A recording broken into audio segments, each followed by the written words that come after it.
बाली और हनुमान जी का युद्ध।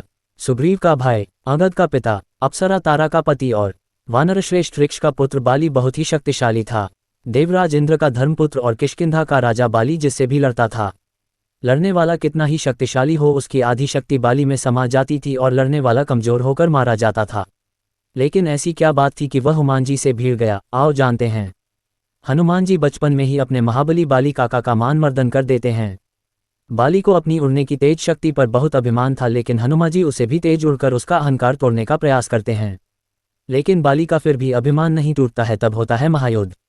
हनुमान और सुग्रीव के भाई महाबली बाली के युद्ध की हमें एक कथा मिलती है। बाली को इस बात का घमंड था कि उसे विश्व में कोई हरा नहीं सकता या कोई भी उसका सामना नहीं कर सकता। एक दिन की बात है, राम भक्त हनुमान वन में तपस्या कर रहे थे। उस दौरान अपनी ताकत के नशे में चूर बाली लोगों को धमकाता हुआ वन में पहुंचा और चिल्लाने लगा कि कौन है जो मुझे हरा सकता है? किसी ने मां का दूध पिया है जो मुझसे मुकाबला करे? हनुमान जी उसी वन में राम नाम जप से तपस्या कर रहे थे। बाली के चिल्लाने से उनकी तपस्या में विघ्न हो रहा था। उन्होंने बाली से कहा, वानर राज, आप अति बलशाली हैं, आपको कोई नहीं हरा सकता, लेकिन आप इस तरह चिल्ला क्यों रहे हैं? ये सुनकर बाली भड़क गया।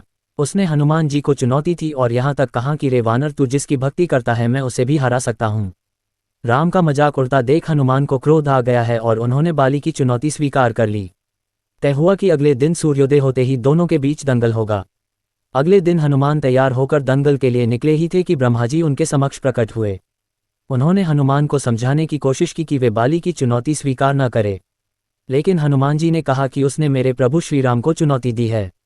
ऐसे में अब यदि मैं उसकी चुनौती को अस्वीकार कर दूंगा तो दुनिया क्या समझेगी, इसलिए उसे तो सबक सिखाना ही होगा। ये सुनकर ब्रह्मा जी ने कहा, ठीक है, आप दंगल के लिए जाओ, लेकिन अपनी शक्ति का 10वां हिस्सा ही लेकर जाओ। शेष अपने आराध्य के चरण में समर्पित कर दो। दंगल से लौटकर यह शक्ति फिर हासिल कर लेना। ये सुनकर हनुमान जी मान गए और अपनी कुल शक्ति का 10वां हिस्सा लेकर बाली से दंगल करने के लिए चल पड़े।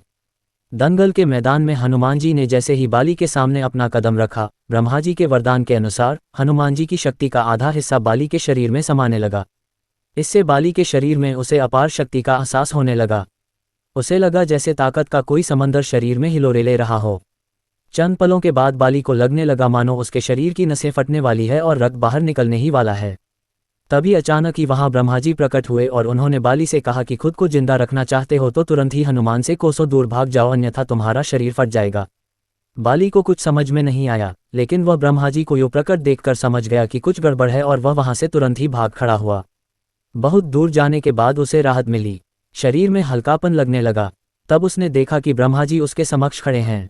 तब ब्रह्मा जी ने कहा कि तुम खुद को दुनिया में सबसे शक्तिशाली समझते हो, लेकिन तुम्हारा शरीर हनुमान की शक्ति का छोटा सा हिस्सा भी नहीं संभाल पा रहा है। तुम्हें मैं बताना चाहता हूं कि हनुमान अपनी शक्ति का 10वां भाग ही लेकर तुमसे लड़ने आए थे। सोचो यदि संपूर्ण भाग लेकर आते तो क्या होता। बाली यह जानकर समझ गया कि मैंने बहुत बड़ी भूल की थी। बाद में बाली ने हनुमान जी को दंडवत प्रणाम किया और बोला, अथाह बल होते हुए भी हनुमान जी शांत रहते हैं और राम भजन गाते रहते हैं, और एक मैं हूं जो उनके एक बाल के बराबर भी नहीं हूं और उनको ललकार रहा था। मुझे क्षमा करें हनुमान।